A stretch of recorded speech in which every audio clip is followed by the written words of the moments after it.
반갑습니다. 방금 소개받은 이인숙입니다.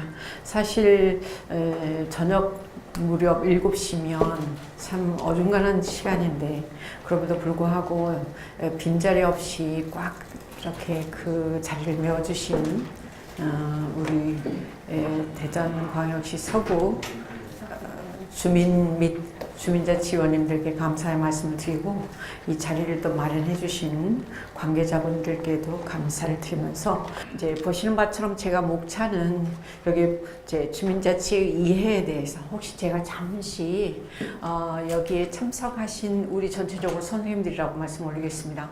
선생님들의 구성을 좀 알아보도록 하기 위해서 제가 여쭙습니다. 자, 주민자치 위원님들이신 분들 손 한번 들어주시고요. 예, 됐습니다. 됐습니다. 감사합니다. 그 다음 일반 주민이신 분. 네, 아유 고맙습니다.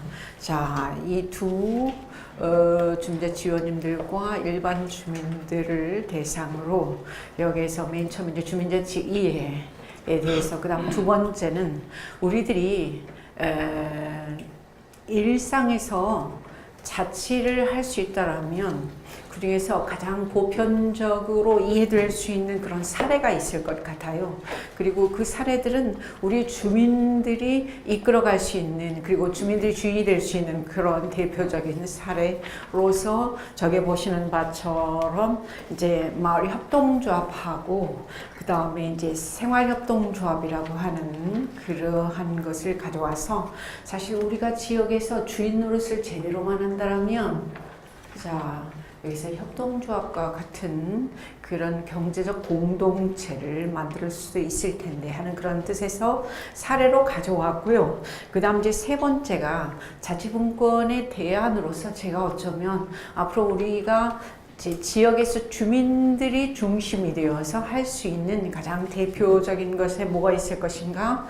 여기서 직접민주주의, 흔히 말하는 스위스라든지 그 다음에 독일이나 그 옆에 있는 프랑스에서 하고 있는 그런 이 소규모의 직접민주주의도 우리도 어쩌면 할 수도 있지 않을까에 대한 여망을 담아서, 자, 지금 제가 가져온 마지막으로 이렇게 맺은말 잡아봤습니다. 자, 여기 지금 보시는 것처럼 전체적으로 이 대전광역시 서구청에 대해서 전체 쫙 제가 이제 공부를 해봤는데요. 저기 보시는 것처럼 인구가 49만, 그 다음에 정확하게 저기에 23개 동이 있어서요.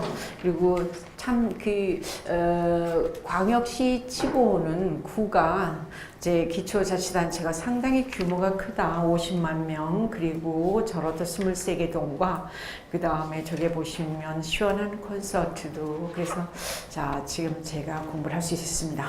네, 넘어가시고요. 최근 들어서 이제 들어가면서입니다. 본격적으로 강의는 시작하지 않았어요. 이제 불과 며칠 전에 현 정부가 앞으로 5개년 동안에 해낼 100대 국정과제를 발표했습니다. 그 중에서 우리 지금 이 자치분권과 가장 밀접하게 연관이 된 것이 바로 74번째 있는 요게 획기적인 자치분권과 추진과 주민 참여의 실질화라고 하는 아주 참 오늘 제 강의와 주제와 상당히 이렇게 밀접한 그런 이 단어들을 국정과제 74번째의 항목으로 행자부에서 추진하겠다라고 발표가 되었습니다. 그러면서 이제 내부적으로 거기서 나오는 소리를 이렇게 저렇게 이렇게 들어보니까 마을자치가 이제 거기에서 거론이 되는 것 같더라고요. 역시 마을자치도 오늘 주민참여와 마을자치가 제 강의 주제이기 때문에 현 정부에서 추진하고자 하는 앞으로 5년 동안 100대 과제 중에 오늘 제가 말씀드리고자 하는 이 주제와 굉장히 밀접하게 관련이 되어 있다, 이렇게 이해하시면 될 것 같고요. 이제 그러기 전에 현재 정부에서, 그러니까 박근혜 대통령의 4년 임기가 자 국정농단에 의해서 불운의 끝을 자 마침표로 했었던 지난 4년을 돌아보면서 현 정부가 촛불 자 민주주의의 결과 탄생이 되는데, 이제 그 과정에서 우리가 느낄 수 있었던 것은 지금까지 우리나라 모든 정책이 너무나 중앙에 집권되어 있기 때문에 앞으로는 분권이 되어야 되지 않을 것인가에 대해서 많은 학자 학자들이 자 주장을 했었고 또 거론을 했었고 그렇죠. 그래서 최근 들어 가장 뜨겁게 회자되는 그런 단어들이 있다라면 분권과 자치라고 저는 생각합니다. 분권과 자치를 염두에 두면서 정책 결정자들이 어떻게 하면 우리 대한민국이 자, 이 부분에서 제가 뭔가 조금 이렇게 한 단계를 넘어서야 될 텐데 그렇지를 못하고 있는 이 부분을 보면서 바로 이거죠. 자, 우리 대한민국은 전 세계에서 해방 이후에 또 6.25 이후에 불과 70년 만에 눈부신 성장을 이룩한 끝에 오늘날 전 세계에서도 정말 경제 대국으로 어느 정도는 분명하게 자리매김을 했다고 저는 생각합니다. 성공을 했어요. 자, 그런데 저게 보시는 것처럼 1인당 국민 소득이 GNP가 지금 요게 보시면 2006년도부터 계속 1인당 2만 달러를 넘어섰습니다.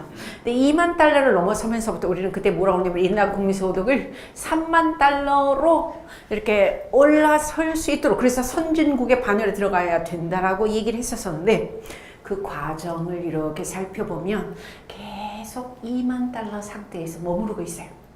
지금 사실은 계획대로라면 2017년 올해 아니면 내년 정도에 3만 달러로 이렇게 확 도약을 해야 됩니다. 일취월장을 해야 되는데 그게 못 되는 거예요. 그래서 많은 학자들이 궁금해했습니다. 그 이유가 어디 있을까?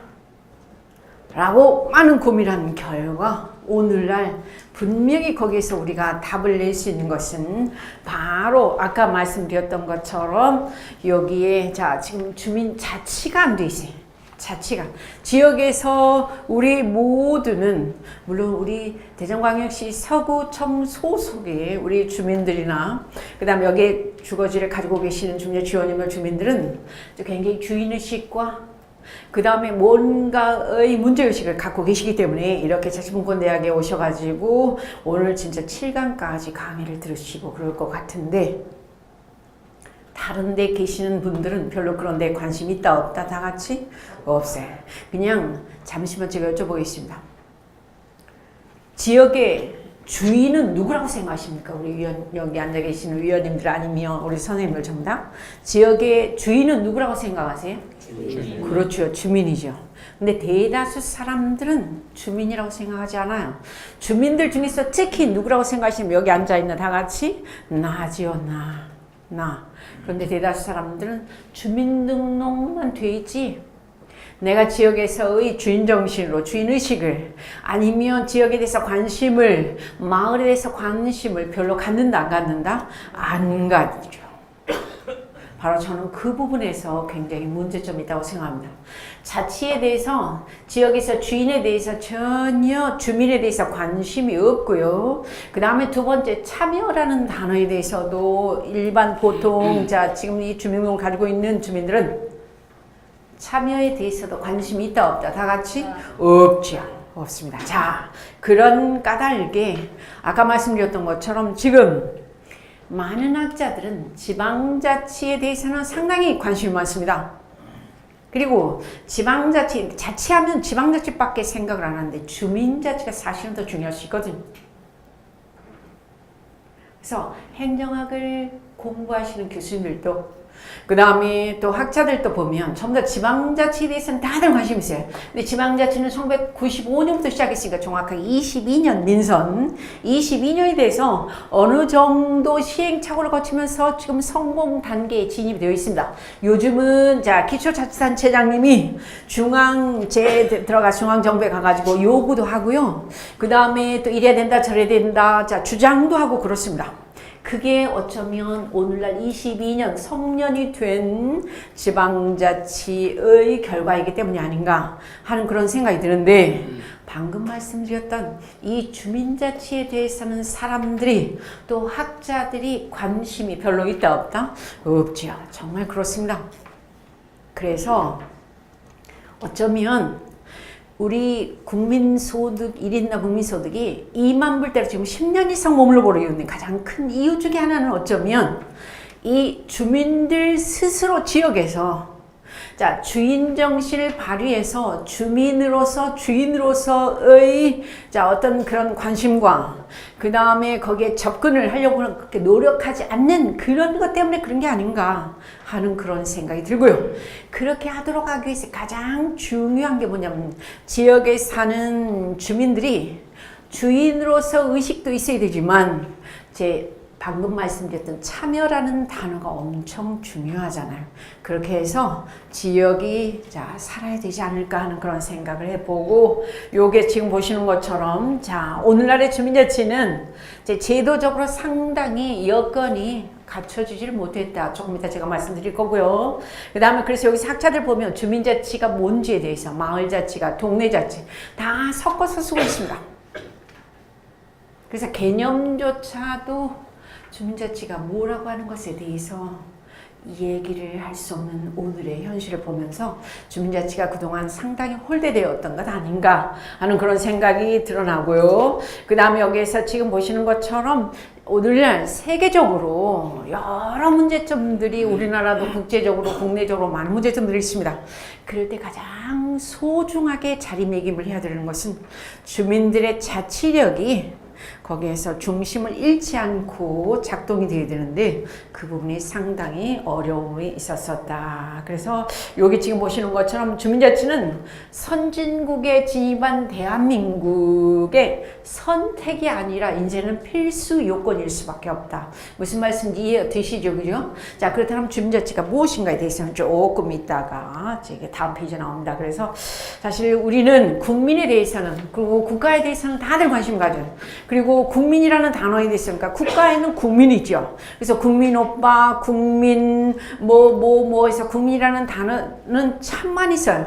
그런데 지역의 어떤 그런 뭐랄까요? 아니면 지방의 요런 그 특징이라든지 그런 것을 별로 우리가 그동안 좀 소홀히 생각했던 것 아닌가 하는 그런 생각이 들고 이제 그러기 때문에 지역의 주인은 주민이어야 되는데 우리는 늘 지역의 주인을 누구라고 생각했었냐면 단체장님 아니면 국회의원님 아니면 시의원님 이런 정도로 아니면 구의원님 이렇게 정치하시는 분들을 지역의 주인으로만 생각을 했었던 우리 지난 몇십 년을 생각을 해보면서 이제는 우리가 지역에서 주인 정신을 가지고 주인으로서의 제대로 된 역할을 해야 되지 않을까.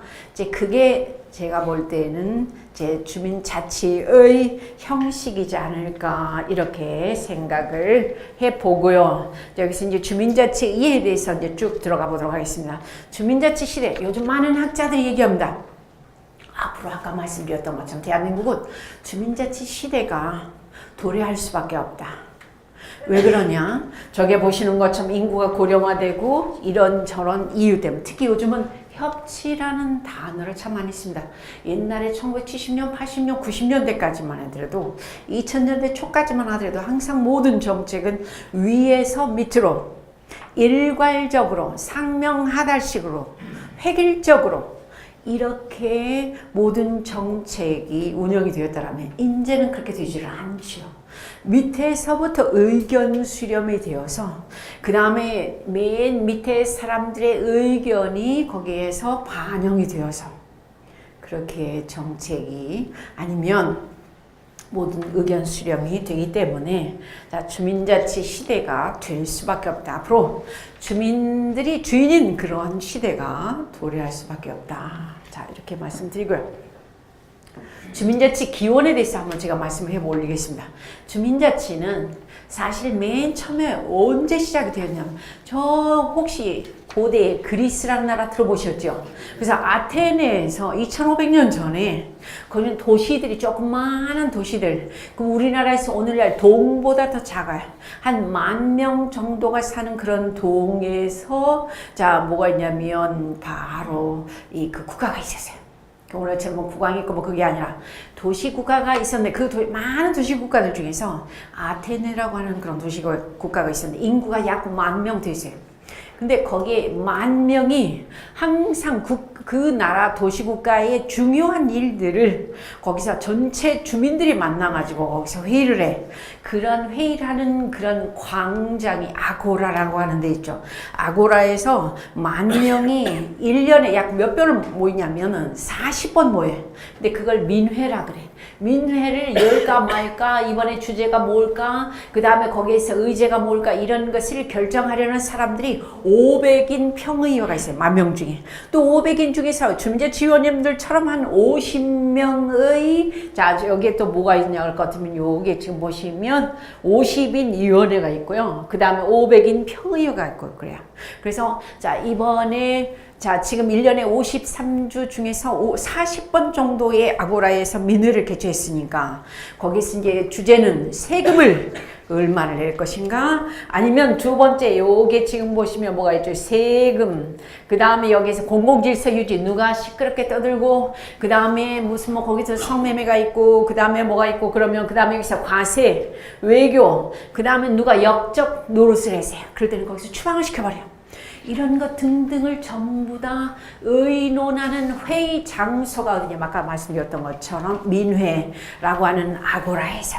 근데 거기에 의장은, 재밌는 게 의장은 절대로 거기서 혼자서 오랫동안 하면 독재라고 그럴까봐 매번 이제 주민들 거기에 모이는 약 한 6,000명이 모였다고 하는데 10,000명 중에서 6,000명이 모여가지고 매 회 때마다 의장을 선출을 해. 재밌죠? 그렇게 해가지고 거기에서 자 어떤 그런 도시국가가 돌아갈 수 있도록 했으니 그게 직접 민주주의에 그 다음에 주민자치의 가장 시발로 보고 있죠. 근데 그때 2,500년 전임에도 불구하고 거기서 모든 주민들이 모여서 의사를 개진하고 그 다음에 거기에서 자 투표를 하고 그 다음 결정을 해서 그렇게 작동시키는 시스템이 있었다는 것은 놀라운 것 같아요. 동의하시죠? 네. 그래서 어쩌면 방금 말씀드린 이 민회가 주민자치의 가장 오래된 기원이 아니었을까 하는 그런 생각이 들고, 그러면 우리나라를 한번 살펴보죠. 우리나라는 여기 보시는 것처럼 제일 먼저 주민자치가 지금 태동을 한 것이 언제냐면, 물론 주민자치의 전통적인 뭐에 보면은 저 뭡니까 향약에서부터 뭐에서부터 다 있었었죠. 근데 이제 시스템으로 태동하게 된 것은 다 아시는 바처럼 97년 12월 15일 날 김대중 대통령이 대통령 입후보하면서 100대 선거 공약을 내걸었었죠. 그때 당시 자 뭐가 서서히 등장하기 시작했냐면 컴퓨터라고 하는 거 아시죠? 이제 그 전에는 이 저 협대에서 삐리릭 굴리면 이렇게 전화하고 그랬으니 뭐가 있었냐면 삐삐였었어요. 근데 이제 그게 자, 지금 컴퓨터가 나오기 시작하니까 이제 앞으로 뭘 하면 좋을 것 같냐면 그때만 하더라도 97년, 98년 때까지만 하더라도 자, 아이가 출생을 했어요. 그러면 우리가 출생신고 무엇에 우리가 동사무소에 가가지고 다 같이 무엇으로 다 썼습니까? 손으로. 그 다음 주민등록 등본된다고 다 같이 손으로. 그 다음에 인감증명서 다 같이 손으로. 그때는 동사무소에 가면, 동주민센터에 가면 자그만치 공무원이 30명 이상 있었어요. 1층, 2층이 완전 빼곡했었습니다. 자, 그러한 읍면동의 기능을 김대중 대통령이 내가 당선이 되면 전산화를 시키겠다. 전산화를 시키고 그 다음에 지금 이 공무원들을 읍면동의 공무원들을 재직 공무원들 절반을 딱 잘라서 어디로 보내냐면 전부 다 시군구로 보내겠다 이렇게 얘기를 했어요. 그게 자 지금 100대 공약에 내걸어졌었는데 당선이 딱 되니까 98년 99년부터 읍면동 기능정책이 전환이 됩니다. 기능저기가 그러면서 자 지금 절반을 딱 잘라요. 그래서 잠깐 말씀드렸던 것처럼 그때는 아마 우리 대전광역시도 그때 시로 가지 않았을까, 구가 없었을 것 같은데 그렇게 해서 보내고 그러면 1층에 전체 동주민센터에 한 15명의 공무원들이 동장님 다 있는 거예요. 동장 2층 정도에만 있어요. 2층이 다 비어버리네. 2층이 비어버리니까 2층을 무엇으로 할 것인가를 99년에 시범 사업을 했었어요. 그렇게 해가지고 거기에서 자 전국에 몇십 개의 읍면동에서 이 읍면동 기능전환의 2층을 지금 주민자치센터라고 나와 있는 그것을 무엇으로 했냐면 그때는 뭐 동민의 집, 그 다음에 문화센터 뭐 이렇게 여러 가지를 하다가 결국은 2000년 7월에 여기서 보시는 것처럼 여기서 일본의 모델을 따가지고 다 같이 뭘 만들었습니까? 시작! 주민자치센터를 만들었죠. 주민자치센터를 만들었는데 주민자치센터를 만들 때 여기서 잠깐 보시죠. 잠시만. 요게 보면 주민자치센터는 6가지의 기능이 있어요. 6가지. 첫 번째가 다 같이 뭡니까? 시작. 주민자치 다 아실 거예요. 그 다음 두 번째가 문화여가. 그 다음에 여기서 지금 6가지인데 문제는 전국에 지금 오늘날 3,502개의 약 81%의 주민자치센터가 있는데 주민자치센터마다 별로 차별화가 된다 안 된다? 안 된다. 그리고 제일 중요한 기능이 여기서 말씀드렸던 것처럼 여기에 보시는 제1번에 무슨 기능이냐면 다 같이 시작. 주민자치. 주민자치 기능이 전혀 별로 없어요. 지역의 주민들이 모여서 지역의 문제에 대해서 현안에 대해서 관심을 가지고 이럴까 저럴까 그런 관과 대등한 관계 있어 뭐 이런 게 돼야 되는데 그럴 수 있는 위치도 그 다음에 그럴 수 있는 역할도 그럴 수 있는 권한도 그럴 수 있는 혜택도 주민자치 위원님들이 가지고 계시다 안 계시다 시작. 안 계셔. 지금 현재 주민자치위원님들은 여기서 지금 두 번째 주죠. 주민자치위원회의 기능은 뭐냐면 주민자치위원회는 만들어졌을 당시에 주민자치센터 다 같이 한번 읽어보면 돼. 시작. 설치 및 운영에 관한 뭡니까? 심의 의결권밖에 없어요. 문제는 주민자치센터를 운영, 이게 2층에 동주민센터 2층을 운영하실 수 있는 심의와 의결권을 갖고 계신데 더 중요한 문제가 있어요. 주민자치위원님들을 위촉하는 위촉권이 누구한테 있냐면 다 같이 동장님한테 있어요. 동장님. 그러니까 관에 예속이 되어버리는 거예요. 그러니까 주민자치 기능을 아까 6가지 중에서 제일 먼저 만들었으면 그 다음에 거기서 주민 대표들을 통해서 뭐 어쩌고저쩌고 해야 되는데 동장님이 임명을 해버리니까 이게 이러지도 못하고 저러지도 못하고 상당히 아리송한 단체로 그러니까 다른 뭐 아시는 것처럼 바르게 살기라든지 새마을분야나 새마을협의회나 무슨 뭐 자원봉사센터나 그런 이 유관 사회단체와 다를 게 하나도 없어. 뿐만 아니라 그런 단체들은 그래도 사회단체이기 때문에 보조금이라도 받아요. 그죠? 다시 한번 그죠? 근데 우리 주민자치위원회는 그러지도 않아. 그러면서도 준관변단체라 그래서 선거 때는 또 무슨 주민자치위원회 원래회의를 할 수가 없어. 뭐 이런 여러 가지 아리송한 그런 것을 거기다 만들어요. 그래서 주민자치위원회가 맨 처음에 만들어졌을 당시에 정말 조금 제대로 만들어졌으면 참 좋았을 뻔했는데 다 아시는 바처럼 저기에서 나오는 것처럼 정말 어정쩡하게 주민자치위원회를 만들어 놓고 그 다음 여기서 지금 아시는 것처럼 여기 보시죠. 주민자치 설치 및 운영. 설치는 절대 우리가 그거 할 수 없습니다.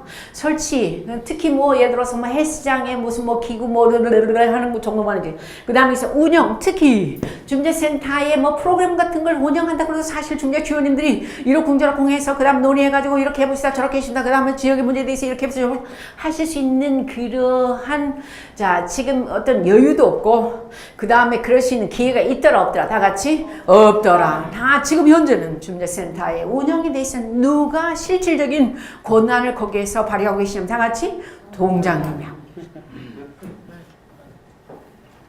그러니까 주민자치위원회가 형식적으로 문의만 있는 그런 거예요. 그리고 주민자치위원회의 인지도가 지역에서 높다 낮다 다 같이 낮아. 솔직히 무슨 바르게 살기라든지 새마을분야 새마을협의회는 그래도 역사도 있고 그 다음에 뭔가 힘도 있고 돈도 받고 그러니까 아주 봉사단체로 아주 좀 그러잖아요. 근데 주민자치위원회는 항상 보면 그냥 동장님 밑에서 그 다음에 뭐 그런 실정. 그래서 참 안타깝다. 저희 지금 보시는 것처럼 여기 보시죠? 자. 일부 사업을 읍면동 기능 전환 기본 계획에 따라서 그 다음에 시범 사업을 하다가 이렇게 만들어졌는데 이렇게 만들어졌는데 지금 보시면 이제 2007년도 9월 달에 지금까지의 동사무소를 읍면 동사무소를 저기에서 주민센터라 했다. 그러면 2000년도에 그 전에 여기 지금 보시죠. 2000년도에 주민자치센터 만들고 그 다음에 여기서 2007년도에 주민센터 만들고 근데 일반 주민들은 일반 우리 23개 동을 갖고 계시는 우리 대전광역시 서구청에 소속된 모든 그 주민들은 주민센터인지 주민자치센터인지 관심이 있다 없다 다 같이 없고 안다 모른다 몰라요 몰라. 이게 우리의 실정이에요. 주민자치센터를 정확하게 아시는 분들 별로 없으세요. 거기에 수강을 하시는 강좌 수강생들조차도 그냥 맨날 동사무소 간다 그러고 주민센터 간다 그러고 주민자치센터를 아시는 분들 별로 없어요. 이게 우리의 실정이에요. 자, 그렇기 때문에 아까 말씀드렸던 것처럼 여기 있습니다. 자, 주민자치 기능이 없어져 버려서 근데 여기서 주민의 지역 문제 토론이건 제일 먼저 지역 주인 정신을 가져야 되지 않을까요? 지역에서 우리가 주민으로서 정말 제대로 된 지역 문제, 지역 발전, 지역 현안 이런 부분에 대해서 주민들이 관심을 가지고 정기적으로 규칙적으로 만나가지고 자 거기에서 회의를 하고 그러한 노력들이 쌓아져 왔었으면 지난 18년 동안 그랬으면 상당히 우리도 좀 이렇게 뭐랄까요 오늘 선생님 와 있을 텐데 아까 말씀드렸던 것처럼 지금까지 우리 주민자치위원회는 있긴 있지만 누구에 의해서 전부 다 같이 아까 말씀드렸던 것처럼 동장님에 의해서 그 다음에 주민자치위원회 그 원래 회의 하실 때도 보면 지금 현재 주민자치위원회는 그냥 한 달에 한 번씩 원래 회의만 꾸준히 참석하시면 전혀 결격사항이 없어. 네.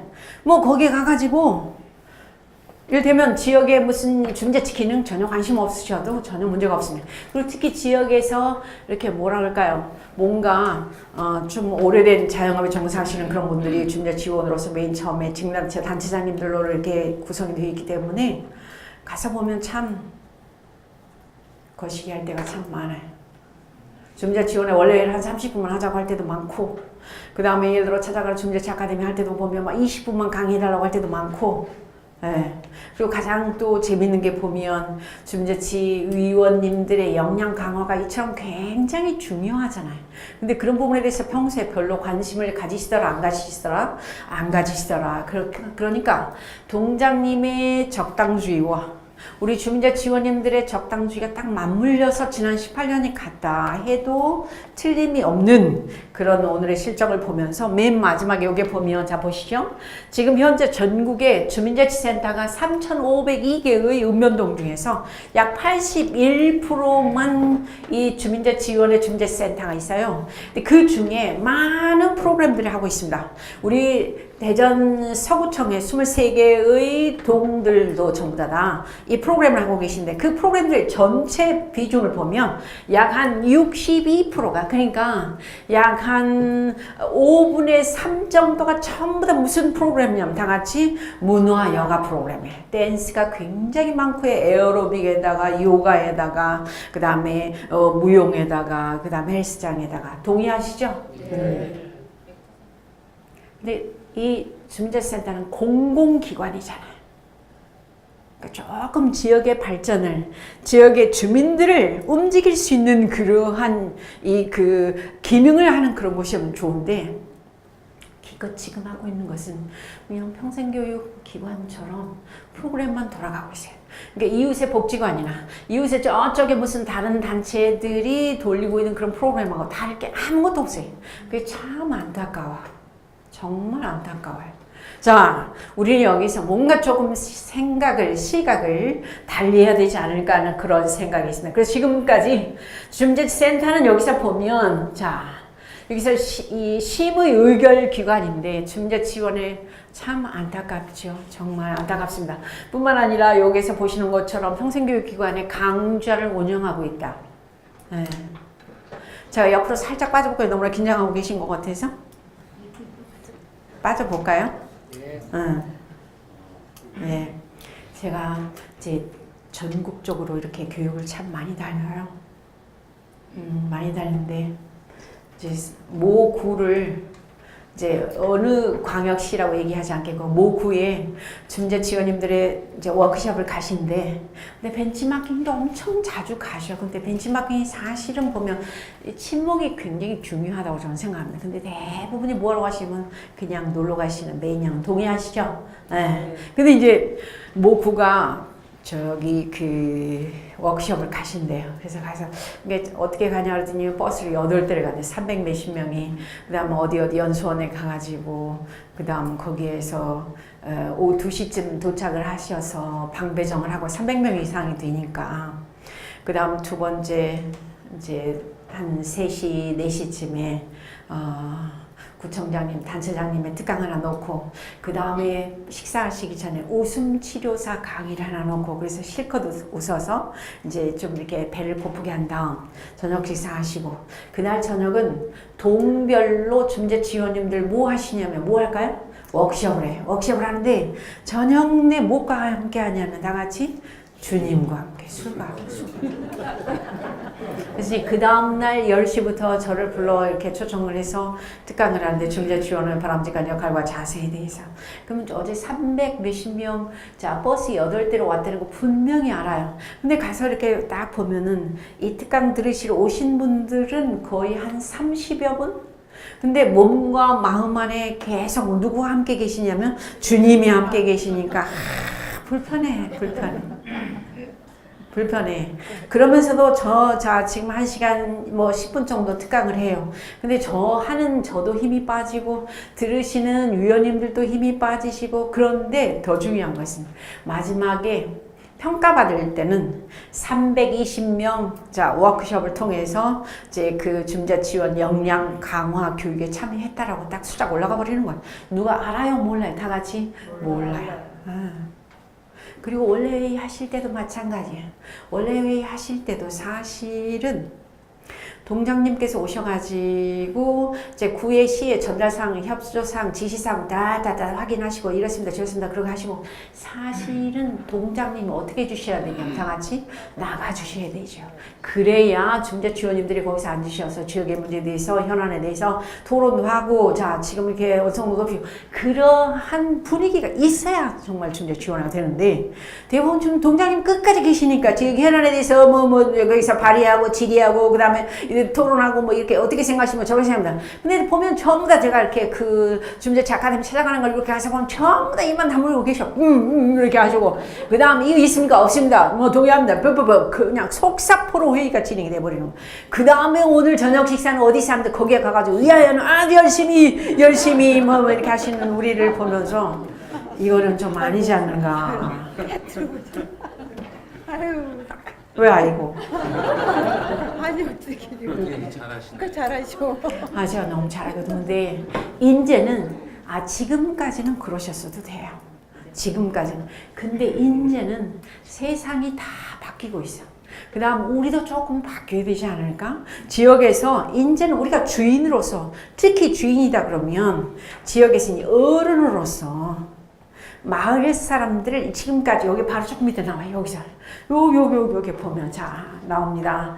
여기서 지금 보시면 그래서 특히 요런 부분들은 우리 위원님들이 아니면 주민들께서 전부 다 하실 거거든요. 여기 보시죠. 현재 2017년 5월 현재 전국에 3,502개의 읍면동이 있어요. 행정부의 따끈따끈한 자료입니다. 그 중에서 지금 81.5%만 중재센터 중재 지원회가 있는 거예요. 그러면 저기 보시죠. 경상북도는 자 24%만 중재 지원회가 있어요. 놀랍죠? 놀라워. 정말 놀라워.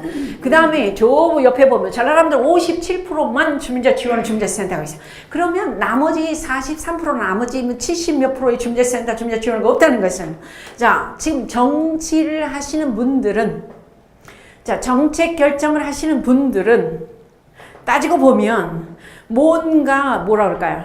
자 지금 그 권한을 밑으로 좀 내려줘야 되는데 저 현상을 딱 보면은 아직까지 분권 거리가 다 같이 분권 거리가 멀다.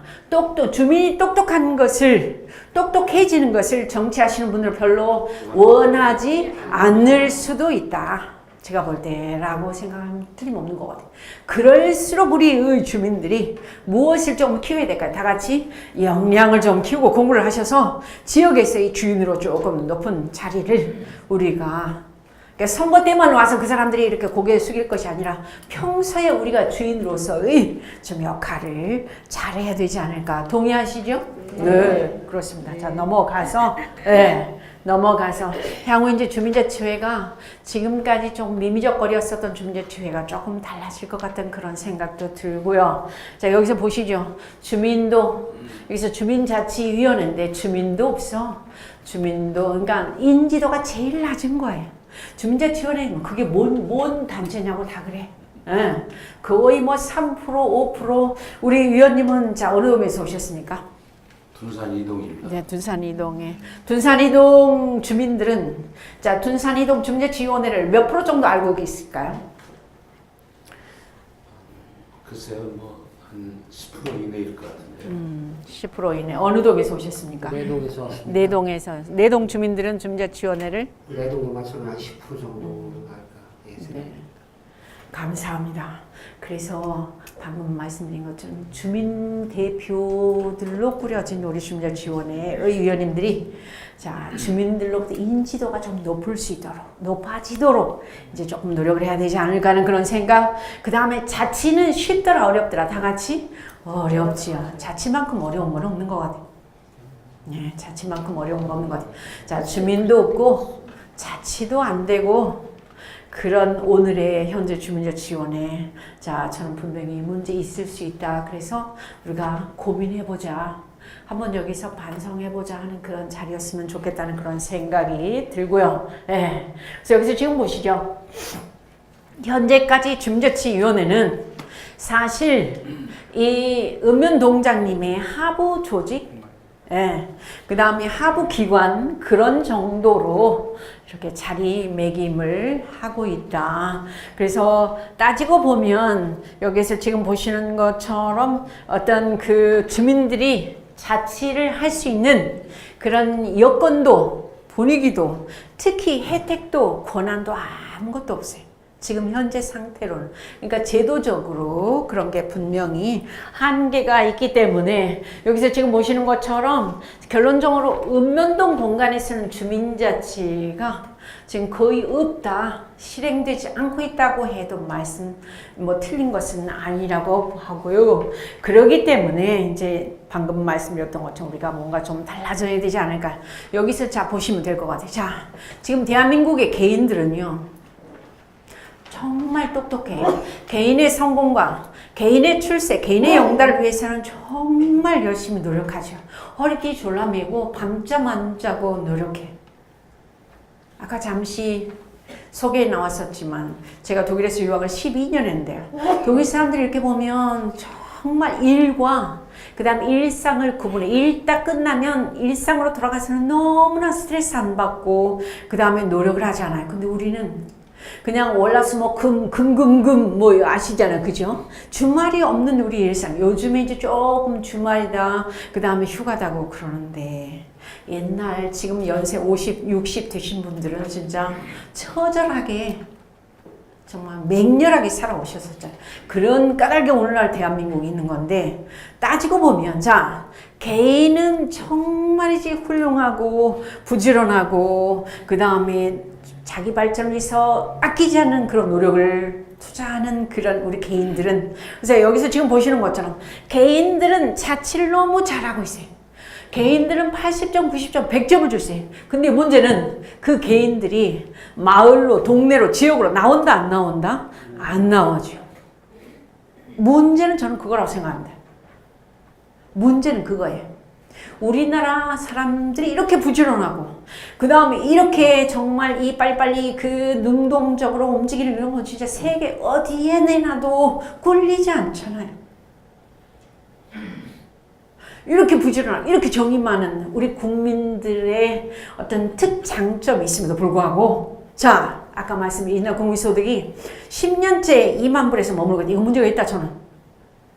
그렇다면 어디에서 우리가 여기에서 정말 터닝 포인트, 전환점을 마련한 바로 여기 앉아 계시는 개인들, 우리 여기 앉아 계시는 분들은 그래도 이제 주민으로, 그 다음에 지역에서, 동네에서, 주민으로서 주인으로 이렇게 전부 다 터닝이 되신 분들인데, 더 많은 사람들은 주인, 주민, 그 다음에 무슨 동네, 마을 전혀 관심이 없어요. 그러니 어떻게 하면 여기 앉아 계시는 우리 자 지금 중재 지원님들이나 아니면 저기 앉아 계시는 우리 주민 활동가 선생님들도 바로 여기 바로 답이 있다고 봅니다. 개인 자체가 100점인데 여기서 이제 마을로 동네로 지역으로 안 나와. 주민들이 안 나와. 그러니까 주민 자체는 10점밖에 안 돼요. 그럼 이 10점밖에 안 되는 이 주민들을 여기서 지금 보시죠. 개인이 그러니까 정말이지 잠들고 있는 그 다음에 관심 갖고 있는 지역에 더 많은 개인들을 마을로 동네로 지역으로 끌어내야 돼. 끌어내서 그들이 우리와 함께 한다면 거기에서 자 얼마만큼의 상당한 에너지가 정말 작동하지 않겠는가. 그래서 이제 공적 가치가 거기에서 부과될 것이다. 그래서 저는 이렇게 말씀드립니다. 여기 앉아 계신 우리 중재 지원님들 그리고 자 마을 활동가분들은 지역에서 여기서 보시죠. 지역에서 혼자 개인이 마을로 나올 수 있도록 여기에 마을로 나와서 개인이 주민으로 나와서 그 다음에 마을을 위해서 주민으로 나와서 지역을 그 다음에 동네에 대해서 관심을 갖고 주인으로서 행동을 할 수 있도록 우리가 장을 마련해 주자. 이게 바로 우리 여기 앉아 계시는 주민자치위원님들이 하셔야 될 아니면 우리 자 지금 자치분권대학에 오신 리더분들이 하셔야 될 가장 소중한 일이 아닐까 싶어요. 동의하시죠? 네. 제가 조금 있다가 다른 나라들의 사례를 이미 다 다른 그 저기 강의에서 들으셨겠지만 우리도 한번 말씀드려보도록 하겠습니다. 예. 그래서 여기서 지금 다른 거 없어요. 주민자치 시대라고 하는 것은 여기서 개인에서 분권 그런데 분권은 자치분권에서 분권은 정책을 가진 사람들이 자기들이 정책 결정자의 입장에서 가졌던 권한을 밑으로 내려주는 게 저는 분권이라고 생각합니다. 여기 앉아 계시는 우리 위원님들이나 우리 주민 어르신 아니면 우리 선생님들은 분권에 대해서는 전부 다 동의를 하시는데 우리가 사실 요 마을 단위에서 분권의 주인공이 되기는 참 많이 어려워요. 분권은 밑으로 이렇게 권력을 나눠주는 건데 그 주인공은 중앙정부나 지방정부의 정책 결정자들이 가진 권한을 밑으로 내려주는 게 분권이라고 한다면 우리는 여기에서 자 참여와 무엇을 해야 되냐면 바로 자치를 해야 되는데 방금 말씀드린 그 자치의 주인공으로 여기에서 자 지금 개인에서 자 이렇게 주민으로 나올 수 있도록 그러니까 주민등록만 되어 있는 사람들이 아니라 지역에서 주민으로 그랬을 때 지역에 대해서 관심을 가지고 마을에 대해서 발전을 아니면 앞으로 마을의 어떤 현안들을 논의하고 그 다음에 토론하고 하면서 거기에서 애정이 붙어서 그 다음에 지역의 주인으로 더욱 거듭나는 것. 이게 주민자치가 아닌가. 그러면서 여기서 이제 그랬을 때 우리 주민자치 리더들, 마을 리더들은 어쩌면 이제 지역의 개인으로 머물러 버리고 아파트 안에서 그 다음에 집 방 안에서 숨어 있는 각 개인들을 이 마을로 동네로 지역으로 끌어내는 일 그러면서 거기에다가 돗자리를 깔아주고 자 함께 하도록 기름을 붓고 하는 역할을 우리 여기 앉아 계신 분들이 해주셔야 되지 않을까 생각을 합니다. 근데 그게 쉽더라 어렵더라 다 같이 어렵더라 이 말씀을 드리고 싶고요. 그래서 앞으로는 여기서 지금 보시죠. 굉장히 제가 어마어마한 단어를 가져왔어요. 여기에서 지금 보면 향후 주민자치회. 지금 행자부에서 김부겸, 지금 이제 안행부가 이렇게 이름을 바꿨는데요. 안행부 장관이 주민자치회의 모습을 어떻게 지금까지 49개 읍면동을 지금 3년 반 동안 시범 사업을 해오고 있지 않습니까? 이제 그걸 어떻게 바꿔갈지는 잘 모르겠어요. 근데 거기에서 키워드는 아마 마을 자치가 될 것이다 하는 그 부분에 대해서는 틀림이 없고요. 그 다음에 여기서 이제 앞으로 여기 보시면 기관단체, 시민단체, 그런 시설들, 그 다음 학교들 전부 다, 그 다음 아파트 입주자 대표회 이름 전부 다 학부모 운영위원회 다, 그 다음에 뭐 유치원, 그 다음에 어린이집 다 합쳐지고 다 네트워킹이 수평적으로 되면서, 그 다음에 여기에서 이제 어떻게 되냐면 풀뿌리 자치, 그 다음에 풀뿌리 민주주의, 거기에서 다 같이 주민자치회가 되고, 주민자치회에서 전체 주민들, 아까 아테네의 아고라처럼 모여서 처음으로 주민들이 마을에서 머리를 맞대고 함께 지역의 현안들에 대해서 논의를 하고, 그 다음에 거기에서 투표를 하고 하는, 다 같이 제가 한번 써봤어요. 다 같이 한번 읽어보십니다. 시작. 주민총회라고 하는 직접 민주주의 시스템을 아마 도입하지 않을까. 주민총회 아니면 마을총회라고 하는 것을 이제 현 정부에서 도입을 하지 않을까. 그러니까 안행부에서 김부겸 장관이 그런 생각이 들고요. 예. 그래서 이제 여기 지금 보시는 것은 향후 주민자치의 모습이라고 하는 것은 아까도 잠시 말씀드렸던 것처럼 주민자치권, 바꿔 말하면 주민 이제 주권 재민이라고 하죠. 우리는 평소에는 지역에서의 주인이 주민이라는 생각 한 번도 이렇게 들 수 있도록 같지 않아요. 근데 언제만 지역의 주인이 우리라는 나라고 하는 생각이 드냐면 선거를 앞두고서 투표를 할 때는 그때만. 근데 이제 그러한 생각을 평소에 들었었다면 앞으로 우리 지역에서 우리가 주인이다 라는 그런 생각을 들 수 있도록 하는 그러한 주민총회를 여기에서 한번 하지 않을까 하는 그런 생각이 들고요. 그 다음에 여기서 직접 민주주의는 여기서 지금 보시는 것처럼 이제 스위스의 여기에 보시는 캔톤이나 미국의 타운 아니면 타운십 이런 것처럼 이제 주민들이 지역의 현안에 대해서 투표를 해가지고 이제 총회를 통해서 거기에서 결정이 되는 그러한 형식을 갖추는 일들이 우리 대한민국에서도 일어날 그런 날들이 멀지 않았다. 저는 그렇게 생각을 하고요. 그러면서 여기 지금 보십니다. 이제 보면 주민총회가 없는 주민자치는 자치가 아닐 수 있다. 앞으로 저는 그렇게 보고요. 그 다음에 그렇게 되었을 때 가장 바람직한 게 뭐냐면 자치세가 신설이 돼요. 사실 우리 여기 앉아 계신 모든 분들이 다 이해하실 수 있을 것 같아요. 저는 제가 이제 그쪽에서 일을 하니까.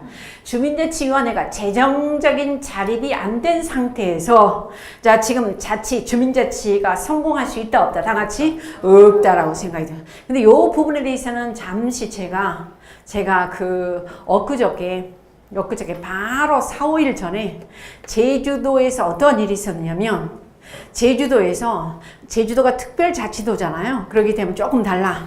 거기에는 이장을 직접 선거를 해가지고 2세를 주민들도 내고 그러는데 그 주민자치회 실질화를 위한 일천인 서명운동을 해요. 근데 거기에서 3가지 것을 내걸더라고. 첫째. 자, 지금 모든 동의 주민자치회를 법인화해라. 그러니까 이제 거기에서 이렇게 재정적으로 자립하겠다는 거겠죠. 두 번째, 주민자치세를 그러니까 주민세를 걷어라. 그 다음에 세 번째, 동장님을 전부 다 직선제로 이렇게 하도록 해라. 그러니까 어마어마한 것들을 내걸면서 주민자치 실질화를 전국에서 제일 먼저 이끌겠다라고 하는 그러한 지금 제도 수립을 우리 제주특별자치도가 해라 하면서 1000명의 서명운동을 받는 그런 운동이 일어나더라고요. 놀랍죠? 전혀 안 놀라셔요. 제가 이상소리 한다고 그게 놀랍잖아요. 그죠? 진짜 놀라워요. 동장님을 직선제, 그 다음에 방금 말씀드렸던 것처럼 이제 모든 주민자치회를 법인화하라. 네, 홀로서기 하겠다는 거예요. 그 다음에 방금 주민세를 걷어라. 와, 안희정 지사도 지난번에 그거 말씀하시지 않았나요? 충남에 14개 시군이 있는데 그 중에서 걷어들이는 그런 주민세가 89억을 각 읍면동 주민자치위원회로 이렇게 내려주겠다. 내려줄 것을 고민 중이다. 내려준다가 아니라 그러한 변화도 엄청 정말 발전적인 거 아니에요?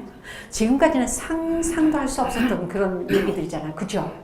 근데 그러한 변화가 일고 있어. 궁극은 뭐냐면 이 주민들이 능력이 없다, 실력 없다, 그 다음에 그 사람들 돈 쓸 줄 모른다, 맨날 그러는데, 자 그들이 실력이 없고 쓸 줄 모르고 역량이 부족하고 할지라도 한번 내려줘 보면 거기서 넘어지고 까빠지고 할지라도 거기에서 뭔가 일구는 그런 곳은 있을 수 있다. 그게 주민자치이지 않을까요? 사실 주민자치이지 않은 게 어디가 있어요? 저는 그런 생각도 드는데 잠시 자 여기서 자 저기가 끝났으니까 여기 보십니다. 뭐냐면 자 라디오에서 따라하세요. 그러니까 거기서 뭐냐면 굿모닝 그러니까 손자야 굿모닝 무슨 말이야? 그러니까 거기서 하는 말이 할아버지 좋은 말이에요. 아침 인사인데 그래 그러면 오랜만에 할머니한테 가서 아는 척 좀 해봐야지. 그리고 이제 할머니한테 갔습니다. 할머니 왜 그러시오? 그러니까 거기에서 할멈 왜 그러시오? 그래 거기서 하는 말이 할아버지께서 굿모닝 잘난 척 하시면서 그랬더니 이제 50년 한 이불을 덮고 사신 이 할머니 할아버지께서 이제 거기서 지금 나온 얘기 할아버지가 굿모닝 했더니 할머니가 뭐라 그럴 것 같아요? 할머니가 밥 먹었냐? 밥 드셨다 그럴 것 같죠? 뭐라 그럴 것 같아? 뭐라고 하셨을 것 같아? 거기에서 자 이렇게 시래기국이요. 굿모닝 하니까 저렇게 굿모닝 하니까 근데 주민자 지원으로 아니면 마을에서 활동하실 때 가장 큰 어려움 역시 무엇의 문제? 시작 소통의 문제죠. 소통 오해 서로 삐지고 토라지고 뭐 싸우고 뭐 그런 우리 일상들 동의하시죠? 부부도 50년 산 사람도 저렇게 소통이 어려운데 지역에서 활동하시면서 얼마나 어려우실까 하는 그런 생각이 참 많이 들고요. 사실 주민자치 위원님들이 이제 일선에서 주민자치 위원으로 활동하시면서 가장 어려운 점이 뭐냐고 물으면 제일 먼저 가장 어려운 점 제가 여쭙습니다. 가장 어려운 점 소통하는 게 어려워요. 소통이 어려워. 그 다음에 우리 여성 위원장님이신 것 같다. 소통이 어려워. 그 다음에 자 우리 재정이 어려워. 예. 저도 마찬가지. 저는 제가 꼽으면 제일 어려운 거 뭐냐면 주민 참여를 끌어내는 게 제일 어려운 것 같아. 이 부분도 그렇고 그 다음 두 번째 소통이 어려워. 세 번째 재정 어려워. 네 번째 또 어려운 게 뭐냐 생업이 있는데 날마다 이래라 저래라 왔다 갔다 하는 거 우리 뭐 돈도 주는 것도 아니고 그 다음에 저기 회식당 뭐 그런데 우리 돈 더 내가지고 뭐 아시죠? 대답 안 하셔. 그죠? 그러니까 이게 도대체 뭐 하는 짓이냐고 뭐 하는 짓.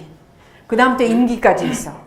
그러니 할만 하려고 그러면 거기서 임기 끝나가지고 이제 다른 사람을 이렇게 교체되고 이런 우리 실정을 보면서 이건 좀 아니지 않는가에 대한 불만을 제기하시는 위원님들 제가 많이 만나 뵀었는데요.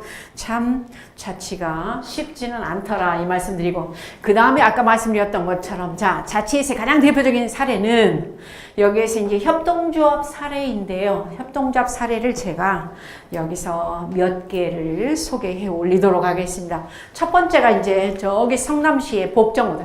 자, 우리 위원님들 제가 한번 여쭙습니다. 중고등학교 때 학교에 매점 기억나실 거예요. 매점, 자, 생각하면 뭐가 제일 먼저 떠오르십니까? 저들 다닐 때 매점이 없었는데.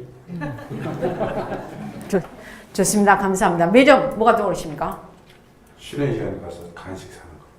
그러니까 뭐 전교생이 500~600명 되는데 그 10분 동안 하는데 그 매점의 상황을 예 간식은 당연한데 어떠셨어요? 뭐 어떤 생각이 떠오르셨어요?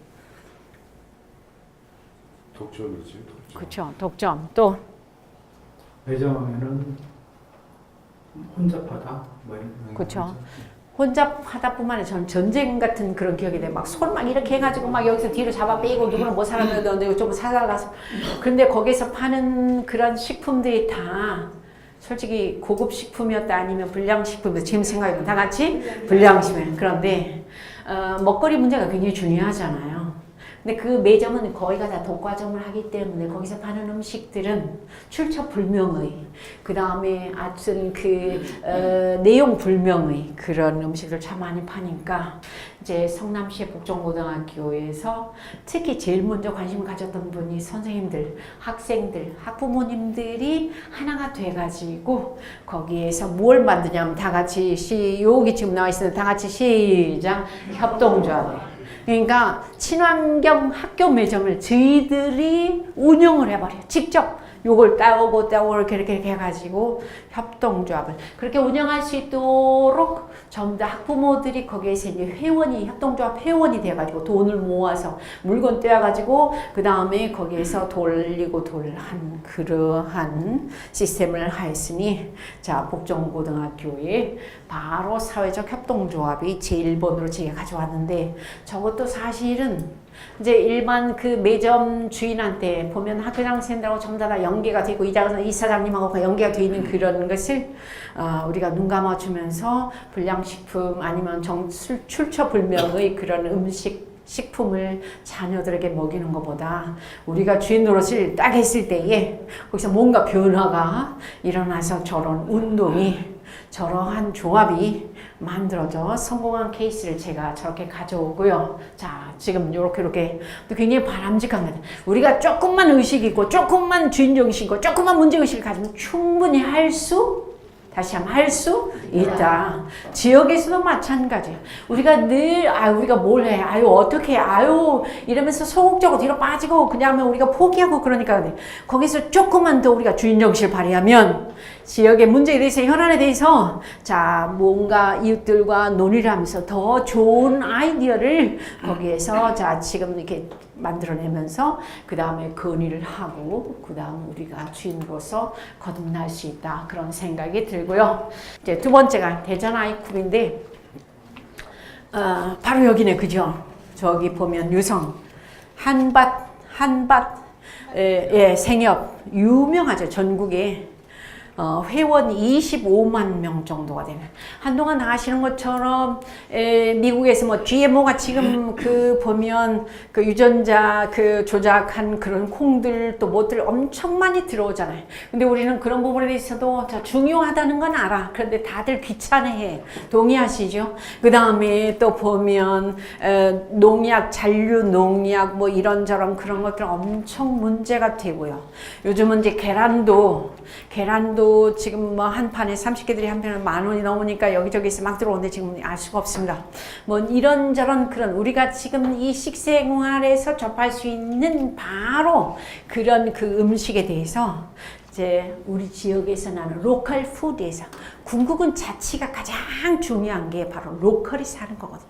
우리가 로컬의 주인공, 우리가 지역의 주인 정신을 가졌을 때 자치가 하나의 정말 어떤 그런 뭐랄까요? 아주 수정처럼 빛나는 그런 뭐가 될 것 같은데 여기서 지금 보시는 것처럼 1990년 대전 한밭 아이쿱으로 시작한 이게 결국 전체 오늘날 저렇게 되고요. 여기도 마찬가지 25만 명이 넘는 조합원들이 돈을 출자를 해서 회원이 되면서 거기에서 이제 일테면 생산품을 농가들과 연계를 해가지고 자 지역을 살리고 그 다음에 거기서 회원들이 자 뭔가 관계를 맺도록 하는 아주 바람직한 그런 참여와 자치의 가장 표본이 되는 그런 시스템이 협동조합이다 이렇게 말씀드립니다. 그 다음 이제 세 번째의 협동조합이 잘 되는 데가 서울에서 박원순 시장님 등장한 뒤부터 가장 활발하게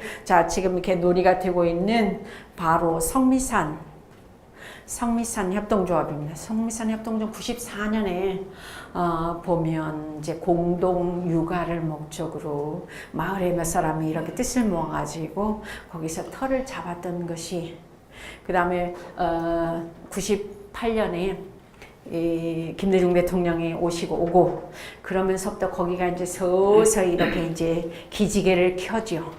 그 다음 지금은 박원순 시장이 온 뒤부터는 아주 활발하게 이 협동조합 성미산이 엄청 많은 일테면 그 마을공동체 사업으로서 활동을 하고 있는데 여기 보시면 어디가 있냐면 여기 보시죠. 뭐 마포F 의료생협 그 다음에 전부 다 협동조합으로서의 이 변신을 해서 제대로 자리매김을 하고 있다 이렇게 생각을 하시면 될 것 같아요. 어떻게 보면 성미산 마을은 서울뿐만 아니라 전국에서 가장 대표적인 공동체 마을로서 그 벤치마킹의 대상도 되고 그런데 저는 속내를 참 잘 알아요. 그래서 성산 마을을 이렇게 보면 제가 문제점 2가지, 3가지를 지적을 할 수 있어요. 저는 제가 아니까, 또 전공이 제가 사회학이니까. 첫 번째, 공동체 마을은 어느 누구든 다 들어와야 돼. 이렇게 오픈이 돼 있어야 되거든요. 거기는 대단히 폐쇄적인 1번 문제. 2번 문제는 성미산 마을은 거기에 행정구역이 어디냐면 성산 1동이에요. 성산 1동 주민자치원회하고 별로 사이가 너무 안 좋아, 그동안에. 맨날. 왜냐하면 여기가 너무 잘 나가니까 성산 1동 주민자치원회에서 많은 소외감을 느끼죠. 그래서 아주 그 갈등이 있어서 지금은 성미산 마을에서 한 사람이 주민자치원으로 들어와 계신다고 하는데 그래도 아직까지 껄끄러운 면은 계속되는 것 같더라고요. 자, 3번째. 저는 공동체는 어디든 가면 계층이 어린 나이에서부터 그 다음에 어르신 노인까지가 전반적으로 계층이 이렇게 평균적으로 이렇게 분포되어 있어야 되는데 여기 성미산 마을은 나이 드신 분들이 별로 안 계셔요. 네. 그들만의 어떤 그런 공동체 마을이 아닌가 하는 그런 생각이 들어서 잠시 말씀을 드려봤고요. 예, 넘어가더라고요. 자, 혹시 여기 앉아 계신 우리 선생님들 길거리 다니다가 저기 와플대학 협동조합이라고 하는 걸 보셨을 거예요. 예. 근데 여기도 마찬가지로 자, 요즘 보면 프랜차이즈 업종들이 자, 거기에서 무슨 뭐 가맹비다, 그 다음 무슨 뭐 재료비다, 엄청 돈을 거기서 받고, 그 다음에 요즘 말썽이 많이 되고 있잖아요. 그래서 공정거래위원장인 김상주 위원장이고, 그 다음에 뭐 저거 하는데, 여기 보면 와플대학 협동조합이 이제 아주 참 착한 가격에 또 착한 취지로 협동조합을 만들어가지고 전국에 지금 현재 20여 개가 넘는 곳에서 2008년 이후부터 이렇게 협동조합을 운영을 하면서 와플 가게가 돌아가고 있어요. 요분들인데. 예. 이게 보면 저렇게.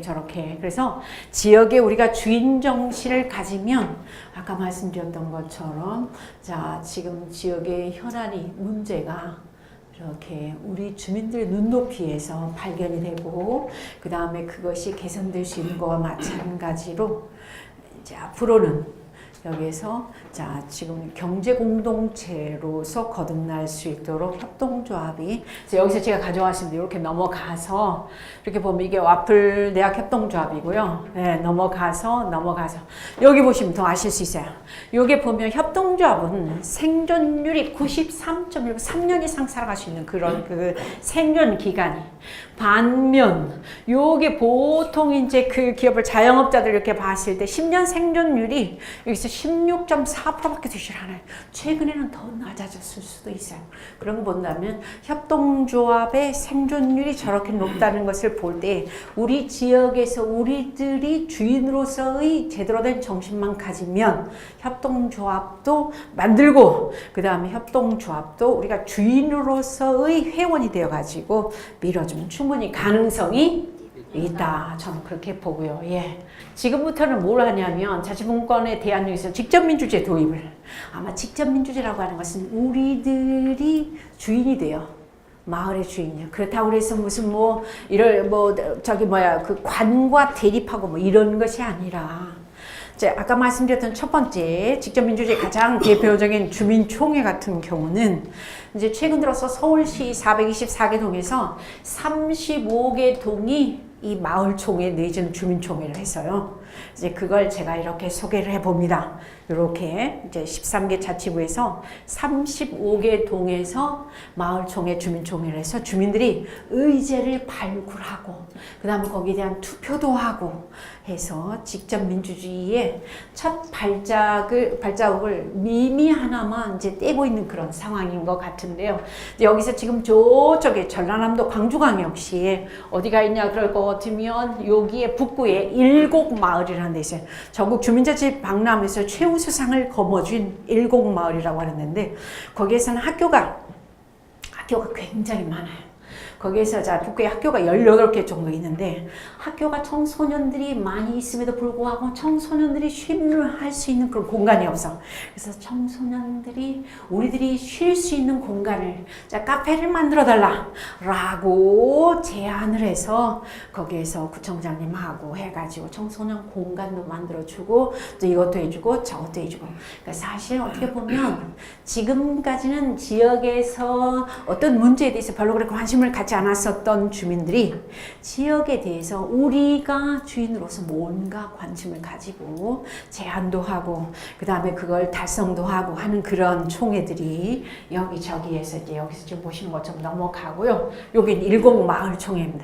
이게 전국적으로 보면 거의 한 몇 번째예요. 아주 잘 하고 있다 이렇게 말씀이 되어지고 그 다음에 주민총회의 가장 대표적인 것은 이미 전 강좌에서 소개가 되겠지만은 이제 서구에서는 이 가톨릭 교회와 그 다음 개신교가 오랫동안 자리를 잡고 있었거든요. 주일마다 주민들이 교회에서 성당에서 만나가지고 지역의 현안에 대해서 문제에 대해서 논의를 하다 보니까 주인 정신이 그대로 발현이 되죠. 그래서 이제 거기에서 우리가 자 주민총회를 언제 열어서 이 문제를 한번 거론을 해봅시다. 한데 여기서 지금 보시는 것처럼 스위스 같은 데에서는 전체 칸톤이 약 한 3,500명 그죠? 프랑스가 약 한 7,000명 그럽니까? 1,700명 그 다음이 독일이 약 한 7,000명 정도가 된다라면 기초자치단체가 여기서 이렇게 보면 읍면동이 그렇다라면 여기서 지금 이 스위스의 칸톤 글라루스 같은 데에서는 매년 우리나라에서 많은 그런 벤치마킹을 가서 배워오곤 하는데 보면 1년에 한 번씩 여기에서 이제 이렇게 옛날에도 그랬고 지금도 그랬고 약 한 여기에서 몇 명 정도 될까요? 약 한 7,000명 정도 있어요. 한 6,000명 정도 이렇게 모여가지고 여기서 지금 이렇게 회의를 하고 있는 거예요. 여기서 보시면 2016년도에서는 과세를 결정을 했겠지. 지방세도 한 주민세겠죠. 그 다음에 두 번째 여기서 지금 이렇게 결정하는 게 뭐냐면 문화재로 등록된 어떤 그런 집의 수리 신청 허가를 할 건가 말 건가. 세 번째 세법의 변화. 그 다음에 스포츠 행사 시 보호조치에 관한 변화. 그 다음 공공 빈민구제에 관한 법률 변화, 그 다음에 주민총회 권한의 처리 전환, 그 다음에 여기에서 이제 숲길을 통해 자연보호구역 내에 동행의 허가권을 우리가 어떻게 할까요? 이런 것을 우리 대한민국에서 거의가 다 관이했었다면 이제는 우리 지역에서 주민들이 할 수 있는데 우리는 조금 시간이 많이 필요하겠죠. 근데 스위스에서는 그 칸톤에서 바로 여기 주민들이 여기서 결정을 해. 투표를. 그리고 이제 올해 여기서 가장 재밌는 게 뭐냐면 2017년 회의에서는 부르카 착용을 이슬람교 여성 신도들이 부르카를 이렇게 까만 옷을 입고 길거리를 다니는데 이거를 입고 길거리를 다닐 수 있도록 할까 말까를 관이 결정하는 게 아니라 여기서 아까 말씀드린 누가 결정하냐면 다 같이 시작 주민총회에서 결정한다. 주민총회에서 결정하니까 거기에서는 이 옷을 더 이상 입을 수가 없죠. 프랑스에서도 그렇고 프랑스에서는 국법으로 그걸 결정했어요. 프랑스에서는 저 부르카를 입고 길거리를 다니면 벌금이 200유로야. 그 200유로 누가 내냐? 아버지 입게 한 아버지 아니면 오빠가 내야 돼. 네. 여성들은 자기들은 원래 저기 그 책임의 대상 되진 않아요. 요 지금 이 부르카 착용을 금지를 하는 것을 글라루스 칸톤 거기 총회에서 결정을 하는. 놀랍죠, 그죠? 우리는 아직은 멀었어요. 그러나 우리도 그러한 가능성이 머지 않을 거다 그렇게 생각을 하면서 우리도 이제 직접 민주주의의 그런 제도들을 우리가 서서히 받아들여야 되지 않겠는가. 그 정도의 수준은 지금 올라가고 있다는 그런 생각이 들고요. 그래서 여기서 지금 보면 이제 거의 마지막인데 마을이 저는 국가다라고 생각합니다. 그러니까 결국은 동네가 국가예요. 그렇죠? 지역이 국가예요. 그러니까 대전 서구가 결국은 전 대한민국의 가장 대표적인 국가예요. 여기에 대해서는 이의가 없어요. 그러면서 동이 그 다음에 마을이 뿐만 아니라 마을이 건강해야 이렇게 되고 그래서 이제 마을 단위까지 주민자치가 활발하게 진행이 되면서 그러면서 거기서 생활 밀착형 우리 일상에서의 주민들이 자치를 논했을 때에 정말 마을 자치가 잘 되지 않겠는가 하는 그런 생각이 들고요. 예, 그래서 이제 여기서 이제 마지막 말입니다. 결국 주민 참여와 마을 자치 전망을 봤을 때에 이제 아까도 잠시 말씀드렸던 것처럼 우리는 국민들에 대해서는 엄청 많은 신뢰와 그 다음에 어떤 무궁한 가능성을 자꾸 부여를 해줘요. 근데 국가는 있는데 지역, 그 다음에 지방민, 지역민, 주민이 별로 없어. 이 부분에 대해서 이제 주민자치만 되어 있는 주민이 아니라 지역에 대해서 정말 눈을 뜨고 주인으로서의 관심을 가지고 하는 그런 지역의 주인이 좀 되어주십사 하는 그런 생각. 그래서 결국 주민 참여는 여기서 민주정치의 가장 핵심 가치이다. 참여하지 않는, 지역의 주인으로서 활동하지 않는 그러한 주민은 더 이상 이제는 우리가 조금 경계해야 되지 않을까 하는 그런 생각. 그러면서 자, 이러이러한 사례를 통해서 우리가 참여와 자치를 실천했으면 좋겠다는 그런 생각. 그래서 국민소득 3만 불이 되려면 우리의 유일한 희망은 어쩌면 아까도 말씀드렸던 것처럼 참여와 어디에서 다 같이 시작 자치에서 가능성을 분명히 우리는 볼 수 있다. 얻을 수 있다. 그것만 잘 된다라면 진짜 우리는 충분히 도약이 가능한 우리 국민이다라는 그런 말씀을 드리고 싶고요. 제가 이제 이렇게 보니까 그런 것 같아요. 제가 주민자치 쪽으로 11년 됐어요. 공부하고 현장에서 뛰고 그 다음에 교육도 하고 평가도 하고 심사도 하고. 그런데 주민자치가 잘 되는 곳은 딱 가서 보면 공통점이 있어. 어떤 공통점이 있냐면 딱 한 가지 있어요. 근데 주민자치를 10년 넘게 하더라도 주민자치를 해도 어려워요. 답이 없어요. 전문가도 없어요. 그렇다고 포기할 게 아니라 잘 되는 곳에서의 그 특점을, 장점을 찾아내면 돼. 그 특장점이 뭐냐면 3명의, 바로 그 다음 페이지죠. 3명의 정말 미친 듯한 열정을 가진 사람이 꼭 있는 것 같아요. 바닷물은 썩어요, 안 썩어요? 다 같이? 안 썩어. 바닷물의 염도가 몇 프로일까요? 3%예요. 3%. 3% 염기 때문에, 염도 때문에 바닷물이 썩지 않아. 마찬가지로 주민자치위원회도 사실은 25명 위원님들 중에 정말 열정을 가지신 분이 딱 몇 사람 있으면 다 같이 3사람. 3사람은 단체고 집단이고 조직이에요. 제가 만약에 여기 밖에 예를 들어서 서구청 앞에 이렇게 길거리에 가서 난 12시에 이렇게 하늘을 찌르고 있어 보세요. 지나가는 사람들이 저한테 말을 걸까요? 안 걸까요? 안 걸어. 저 여자 갖고 보면 어떡하냐? 갔어. 어떻게 내일 비 온다. 근데 여기 앉아 계시는 우리 의원님, 멋진 의원님하고 두 사람이 하늘을 찌르고 있어요. 그럼 지나가는 분들이, 지금 주무관님들이 팀장님 지나가면서 저한테, 아니면 우리 그 의원님한테 사람들이 말을 걸까요? 안 걸까요? 다 같이? 안 걸어요. 저 사람들 세트로 갖고 면 어떡하냐? 사이비종교에서 나왔나? 뭐 어떻게 해? 둘 다 멀쩡한 하늘을 찌르고 있어. 그런데 3사람이, 여기 위원장님이 분명히, 3사람이 하늘을 딱 찌르고 있으면 지나가는 사람들이, 주무관님들이 말을 걸까요? 안 걸까요? 다 같이? 걸어요. 어머, 거기 하늘에 뭐 있어요? 별 있어요? 달 있어요? 뭐가 있어요? 해가 있어요? 사람들이 다 해봐. 왜? 3사람부터는 단체이고 집단이고 조직이니까 두려움을 갖질 않아요. 네. 그러니까 주민자치위원회 25분들 중에서 한 사람이 누가 미친 듯이 열정, 저 사람 내년에 시의원 나오려나 봐. 저 사람이 약간 좀 냄새가 나네. 저 사람 문제 있어. 라고 탁 그렇게 얘기를 하기 마련인데, 2사람만 움직여도 저 사람들 짝짝꿍이가 내년에 또 뭐 하는데 3사람 그렇게 미쳐가지고 열정적으로 움직이면 사람들이 어쩐다고? 다 같이 따라온다고요. 그런 경우들이 전철에 이제 어떤 아저씨가 이렇게 다리가 꼈어.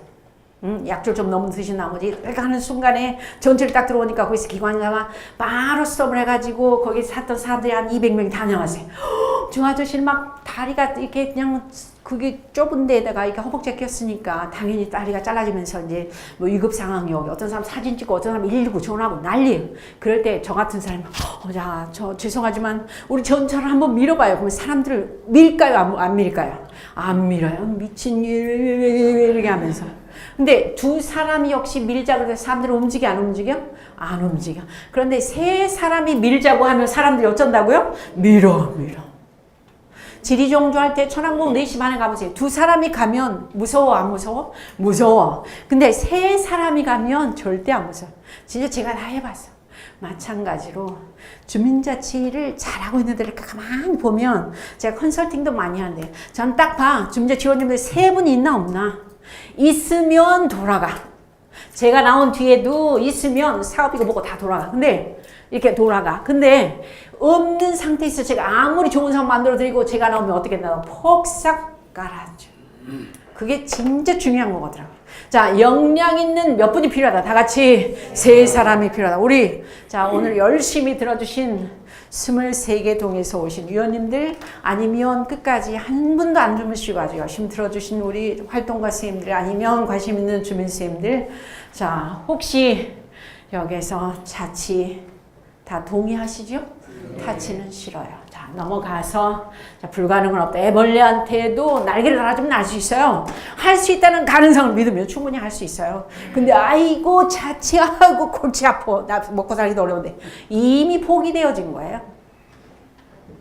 자, 그럼에도 불구하고 딱 20분입니다. 제가 20분 시간 맞췄는데 질문 딱 한 분만. 네, 자치분과 자치분과인데 이게 우리 스스로도 문제이지만 위에서도 많이 노력을 해주셔야 하는데 앞으로 좀 위에서 좀 우리 교수님들이 좋은 적극적으로 질의해서 우리 주민들이 참여해서 마음껏 활동할 수 있는 그런 공간을 좀 만들어줬으면 합니다. 감사합니다. 예, 앞으로 이제 우리 대통령께서 자치분권에 대해서 정말 직접 간접으로 많이 언급도 하시고 관심을 그렇게 표명하셨기 때문에 그 부분은 충분히 배려와 또 이렇게 사료가 될 것으로 보고요. 자, 그러면 여기서 모두 마치도록 할까요? 네, 끝까지 경청해 주셔서 감사합니다. 예.